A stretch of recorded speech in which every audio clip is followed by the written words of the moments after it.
بسم الله الرحمن الرحيم.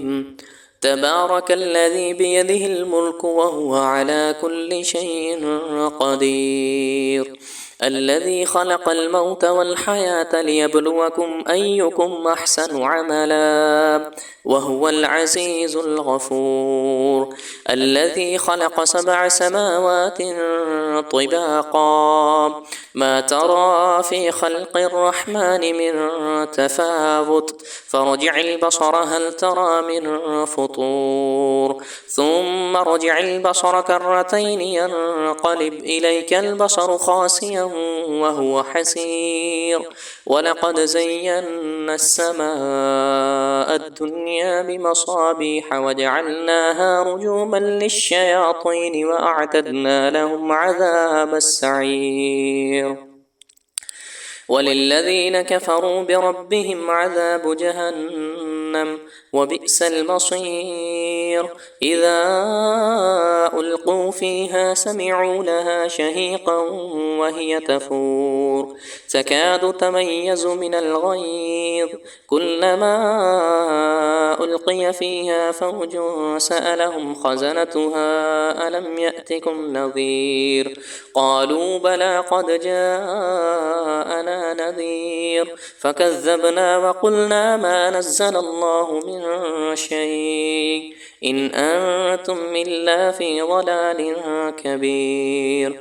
وقالوا لو كنا نسمع أو نعقل ما كنا في أصحاب السعير، فاعترفوا بذنبهم فسحقا لأصحاب السعير.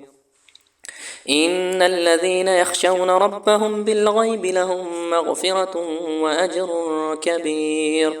وأسروا قولكم أو اجهروا به إنه عليم بذات الصدور. ألا يعلم من خلق وهو اللطيف الخبير.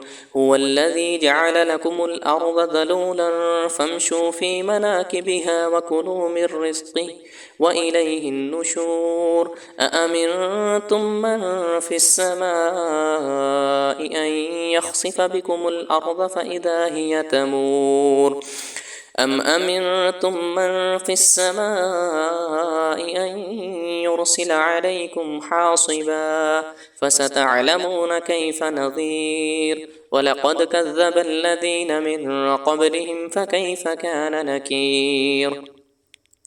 أولم يروا إلى الطير فوقهم صافات ويقبضن ما يمسكهن إلا الرحمن إنه بكل شيء بصير. أمن هذا الذي هو جند لكم ينصركم من دون الرحمن إن الكافرون إلا في غرور.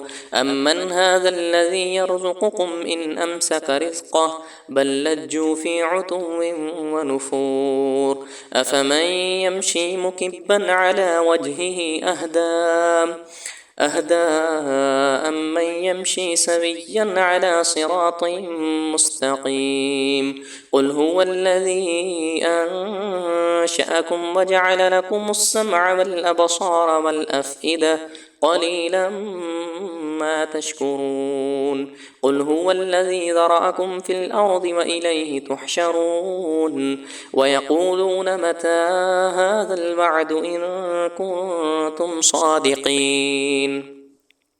قل إنما العلم عند الله وإنما أنا نذير مبين. فلما رأوه زلفة سيئت وجوه الذين كفروا وقيل هذا الذي كنتم به تدعون. قل أرأيتم إن أهلكني الله ومن معي أو رحمنا قل أرأيتم إن أهلكني الله ومن معي أو رحمنا فمن يجير الكافرين من عذاب أليم. قل هو الرحمن آمنا به وعليه توكلنا فستعلمون من هو في ضلال مبين. قل أرأيتم إن أصبح ماؤكم غورا فمن يأتيكم بماء معين.